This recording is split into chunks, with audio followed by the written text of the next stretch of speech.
నిజామాబాద్ జిల్లా దర్పల్లి మండల కేంద్రంలో సిడిపిఓ డిచ్పల్లి ప్రాజెక్టు ఆధ్వర్యంలో పోషణ పక్షం కార్యక్రమం నిర్వహించారు.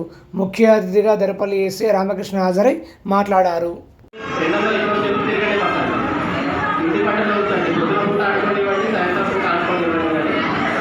ఎక్కువసేపు ఉంచాలి.